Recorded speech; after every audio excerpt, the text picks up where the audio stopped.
Bienvenue à la 6e édition des Amis d'Alain Pascal. Donc on est très nombreux, on est de plus en plus nombreux chaque année.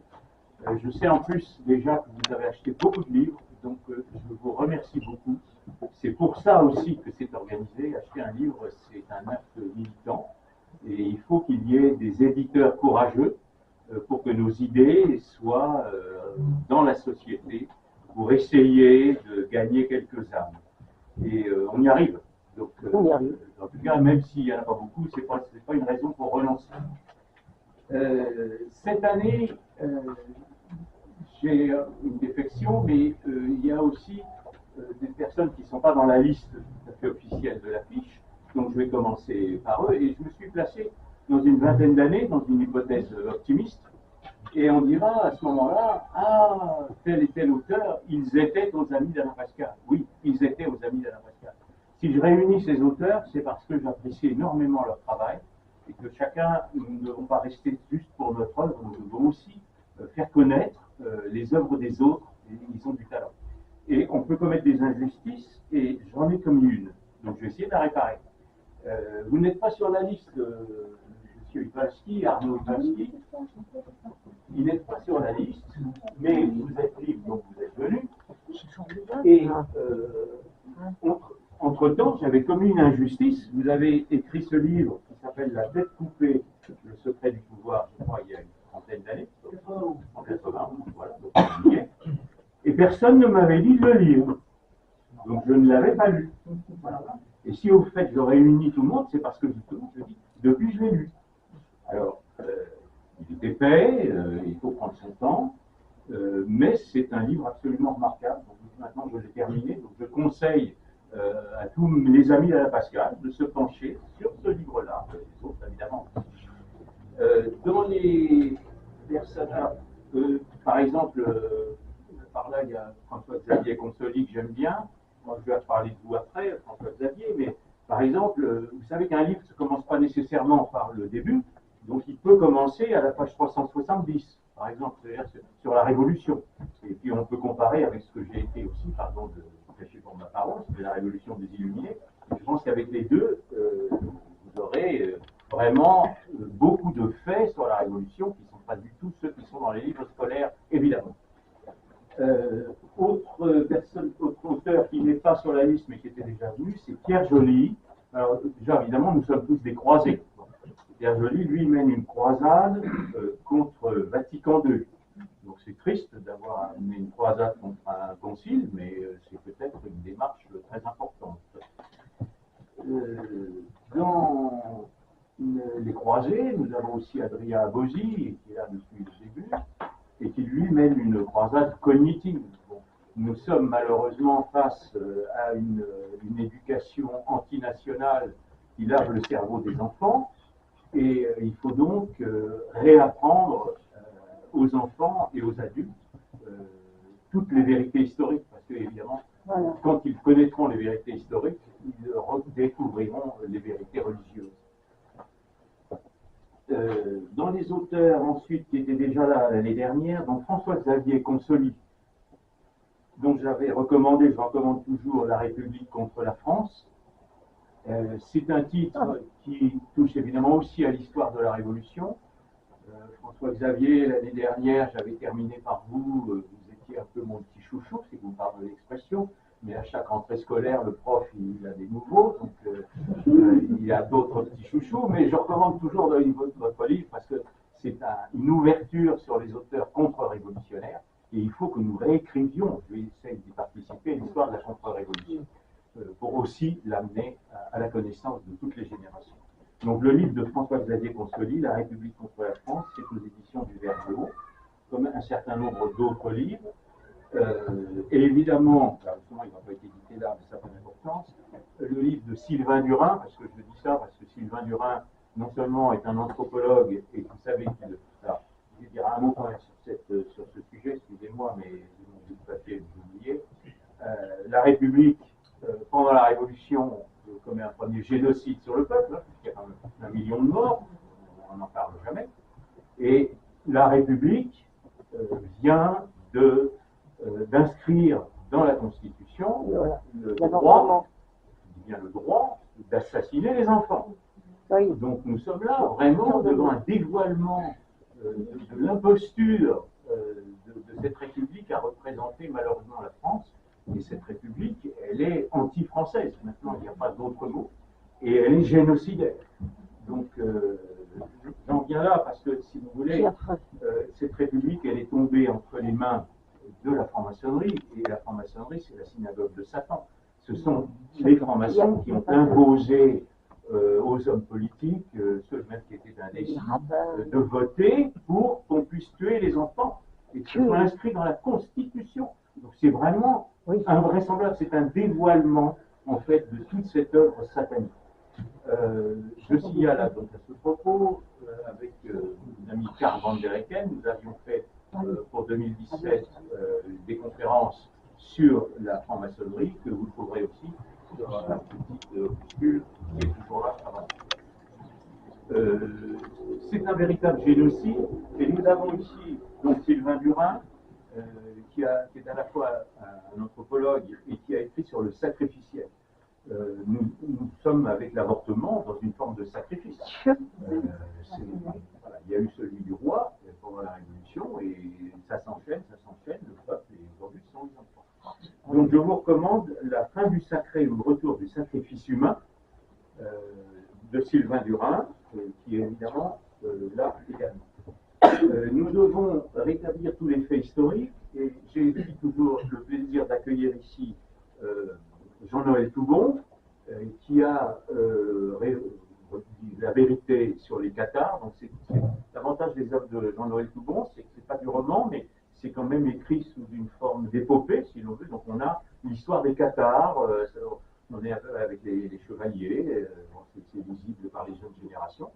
Et là, cette année, je vais vous recommander de sa maison d'édition, ce livre de Monseigneur Bouet, qui je pense était du 19e siècle, que vous rééditez, c'est très bien. Il s'appelle L'Inquisition, ses origines, sa procédure. Là aussi, nous sommes victimes des mensonges accumulés depuis l'encyclopédie maçonnique, la révolution maçonnique, vous voyez, j'ai pas d'obsession, et la culture maçonnique, les gauchistes, et des mensonges. La vérité sur l'Inquisition. L'Inquisition était un progrès judiciaire, c'est-à-dire qu'on a eu ceux qui étaient accusés d'hérésie ont eu droit à un procès et ils ont eu droit à un avocat. C'est aussi, c'est passé dans le livre, mais j'ai écrit ça moi, dans un de mes livres aussi, j'ai fait le point. L'Inquisition supprime la torture, etc., etc. Et je ne parle même pas du nombre des victimes, ils ne sont même pas statistiquement décelables.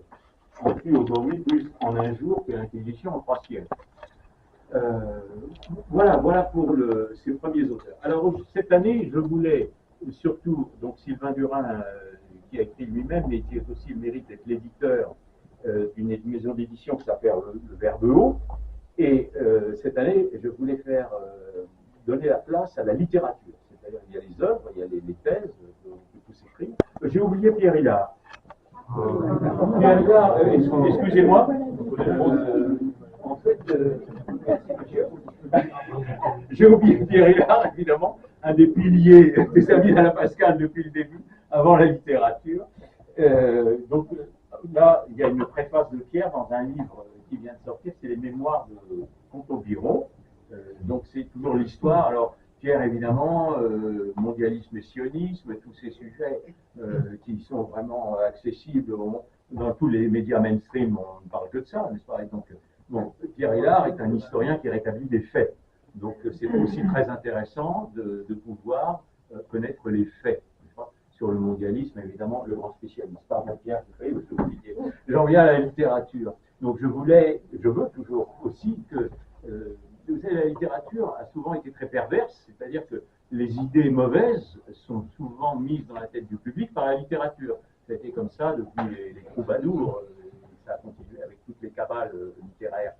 Et donc il faut aussi, par la littérature, amener à la conversion, c'est-à-dire reprendre les esprits pour les amener vers le Christ.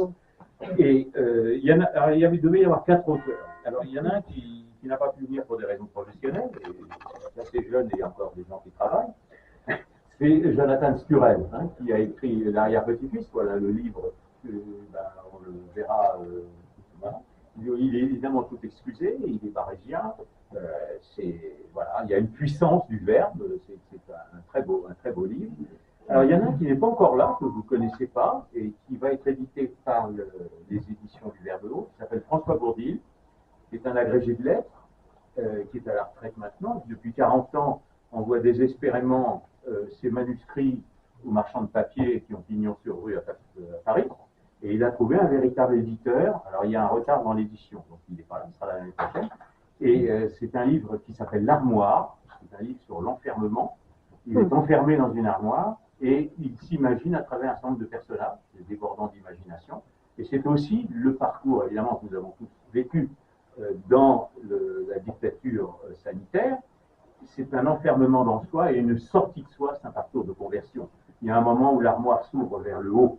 Donc j'ai écrit une préface à ce livre, et quand le livre sortira, je pense, d'ici un mois, vous pourrez le commander aux éditions du Verbe Haut. Et puis, nous avons quand même deux auteurs qui sont présents. Donc, nous avons Rémy Tel. Alors, Rémy Tel, qui est un jeune auteur, n'est-ce pas, qui a écrit Le Vieux Témoin. Alors, je crois que vous avez écrit ça, Rémy, je vous ai rencontré aujourd'hui.